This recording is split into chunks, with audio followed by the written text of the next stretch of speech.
श्री परमहंस गुरुदेव जी निराकार साकार, जिनकी पद नख ज्योति से आलोकित संसार।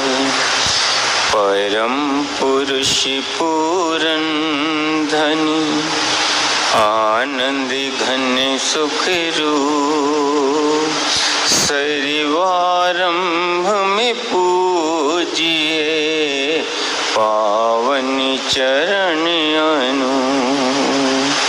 सरिवारंभ में पूजिए श्री सती गुरु चरण।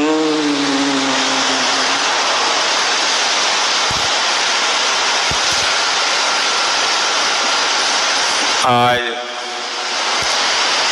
3 जुलाई सन 2022 हमारे परम आराध्य देव श्री श्री 108 श्री परमहंस अवतार श्री तृतीय पातशाही जी महाराज के परम पावन दर्शन सुंदर सिंहासन पर करते हुए एवं श्री हजूर सतगुरुदेव दाता दयाल जी के पावन दर्शन करते हुए प्रेम सहित मिलकर बोलो जयकारा।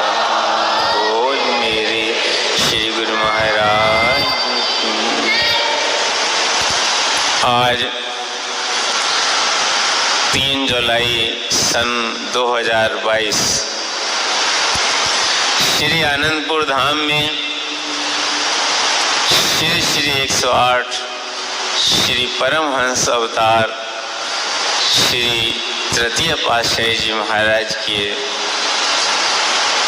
पवित्र झांकी के दर्शन करते हुए हम सब गुरुमुख जन श्री हजूर सतगुरुदेव दाता दयाल जी के पावन सानिध्य में शुभ आनंद महोत्सव का पर्व मना रहे हैं।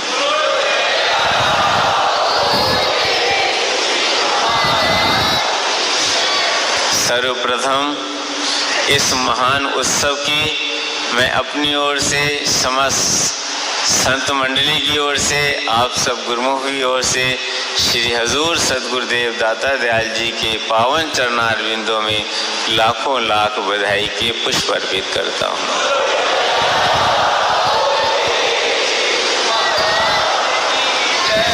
और इसके साथ ही सभी गुरुमुखों को आज के आनंद महोत्सव की लाखों लाख बधाई हो।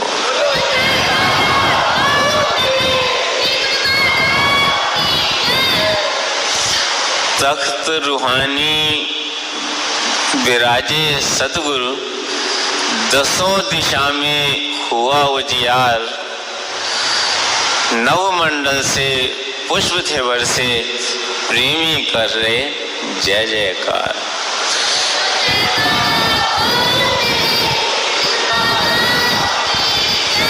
हर एक दिल में खुशियां छाई, सेवा भक्ति के खुले भंडार। इस अनमोल घड़ी की सबको कोटिन कोट बधाई लाखों बार।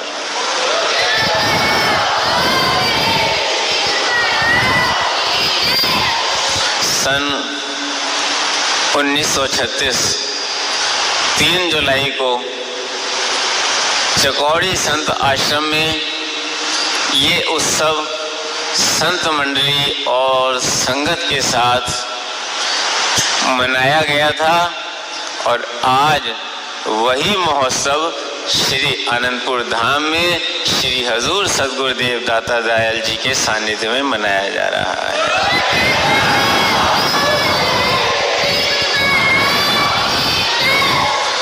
अभी श्री वचनों में वर्णन हुआ कि इधर युग युग में अवतार भगत के कारण आते हैं, कर खलन दलन संहार भूमि का भार उठाते हैं। ये महापुरुषों की कृपा है, ये उनकी दयालुता है हम जीवों पर कि हम जीवों के कल्याण के लिए युग युग में समय के अनुसार, परिस्थिति के अनुसार अवतार धारण करते हैं और अपने भक्तों का कल्याण करते हैं। जिस प्रकार की इस युग के अंदर श्री सद्गुरुदेव दाता दयाल श्री परमहंस दयाल जी ने जीवों के कल्याण के हेतु इस धरा धाम पर अवतार धारण किया। श्री तृतीय रूप में जब वो प्रकट हुए तो उनका आनंद महोत्सव तब मनाया गया और अब आज मना रहे हैं।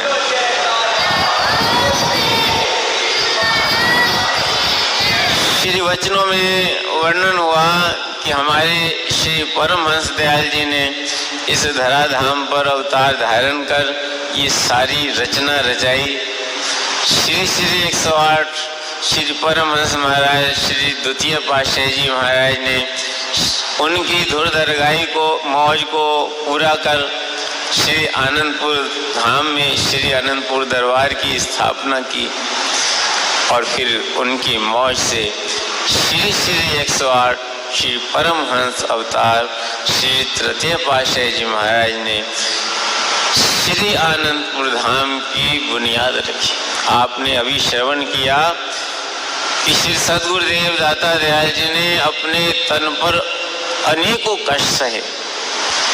उस समय तो श्री आनंदपुर में इतने साधन भी नहीं थे, ये घोर जंगल था, भयानक पशु यहाँ रहते थे।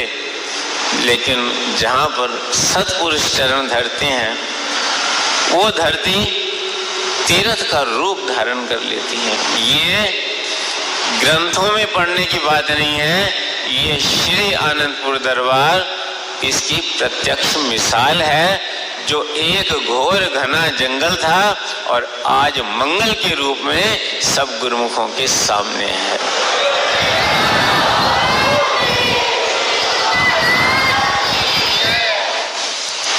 जिस वक्त श्री सद्गुरुदेव दाता दयाल जी श्री तृतीय पातशाही जी महाराज ने यहाँ पर श्री आनंदसर महातीर्थ की रचना का प्रारूप सबके सामने प्रकट किया तो सबके मन के अंदर ये भाव पैदा होने लगा कि पता नहीं वो समय हमारे जीवन में आएगा कि नहीं, जब यहाँ पर महातीर्थ तैयार होगा और हमें स्नान करने का मौका मिलेगा। तो ये विनय किसी तरह से श्री सद्गुरुदेव महाराज जी के, क्योंकि उस समय सब बुजुर्ग थे और श्री सद्गुरुदेव महाराज जी के चरणों तक ये विनय किसी ने पहुंचा दी। तो श्री गुरु महाराज जी ने अपने वचनों में फरमाया कि आप चिंता मत करो, सेवा में जुट जाओ, ये तीर्थ इसी समय प्रकट होगा और सब गुरुमुखों को स्नान करने का अवसर प्राप्त होगा।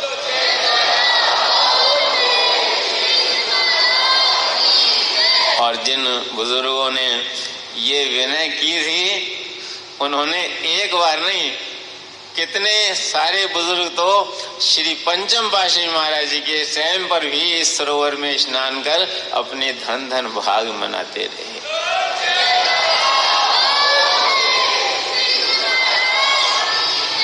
एक बार श्री हजूर सद्गुरुदेव दाता दयाल जी ने अपने पावन वचनों में फरमाया कि जैसे हमारे परम आराध्य देव श्री श्री 108 श्री तृतीय पातशाही जी महाराज ने ये वचन फरमाए कि हमने श्री आनंदपुर में सचखंड का नक्शा, सचखंड को उतार दिया है। तो जब जब मौज होती है जिस रचना की, वो रचना पहले से हुई पड़ी है, बस महापुरुष इशारा करते जाते हैं और रचना प्रकट होती जाती है। गुरुमुखों को तो सिर्फ सेवा का अवसर मिलता है और रचना तो उन्होंने पहले से की हुई है और जैसे जैसे मौज उठती है त्यों त्यों प्रकट होती जाती है। अभी आपने देखा कि आनंद शांति विहार सरोवर जो है ये साथ में ही बना हुआ है। पहले वर्षों से वो इंतजार में था लेकिन ज्यों ही श्री सद्गुरुदेव महाराज जी की दृष्टि पड़ी तो वो मिनटों में, महीनों में उसका रूप चेंज हो गया, बदल गया एकदम से। तो ऐसे ही श्री सद्गुरुदेव महाराज जी ने फरमाया कि केवल श्री आनंदपुर दरबार की रचना नहीं बढ़ी, केवल श्री आनंदपुर दरबार का सौंदर्यीकरण नहीं हुआ है, गुरुमुखों के दिलों का भी सौंदर्यीकरण हो गया है।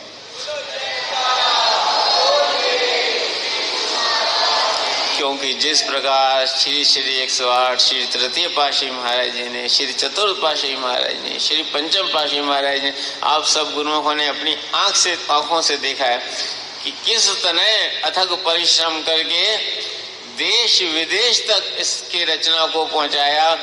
श्री अनंतपुर दरबार का झंडा जो लाया, जब श्री सद्गुरुदेव महाराज जी सन 1976 में प्रथम बार विदेश कृपा फरमा रहे थे, तो उस समय उनका एक ये वचन फरमाया था कि ये जो सारी रचना है, ये जो कार्यक्रम है, ये जो विदेश का कार्यक्रम है, ये जो श्री श्री 108 श्री तृतीय पातशाही महाराज जी ने ये वचन फरमाए थे कि समय आएगा कि श्री अनंतपुर दरबार का जो झंडा है वो चौगुंठी में झूलेगा। हम उस कार्य को पूरा करने के लिए जा रहे हैं।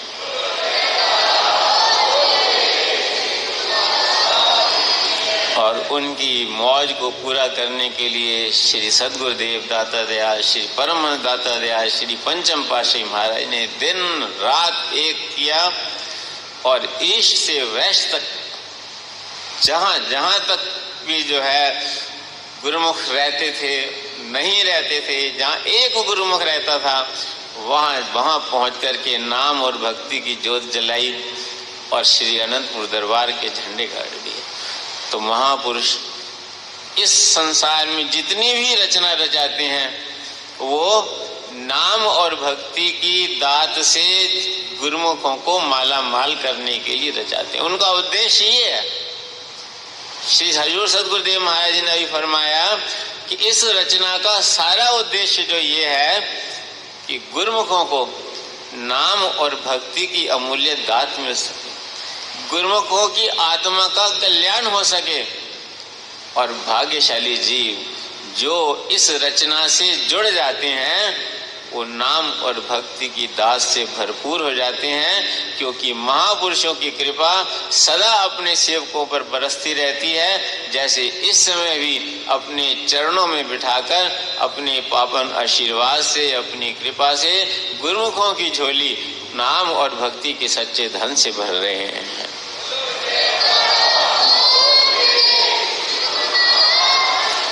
गुरुमुखों, हमारा कर्तव्य है कि महापुरुष हम जीवों के लिए अथक परिश्रम कर रहे हैं ताकि हर एक गुरुमुख का, एक का नहीं हर एक का, जो भी सौभाग्य से सतगुरु के चरणों तक पहुंच गया है वो भक्ति का पूरा लाभ उठाए, कोई कमी ना रह जाए। इसलिए महापुरुषों ने भक्ति के 5 नियम बनाए हैं। श्री आरती, पूजा, सत्संग, सेवा, सुमिरन और ध्यान श्रद्धा सहित जो नित्य करे निश्चय हो कल्याण। इसमें महापुरुषों का आशीर्वाद भरा हुआ है। हम आते हैं, बेनती करते हैं, श्री गुरु महाराज जी हमें भक्ति के नियमों की पालना की शक्ति दीजिए, आशीर्वाद दीजिए।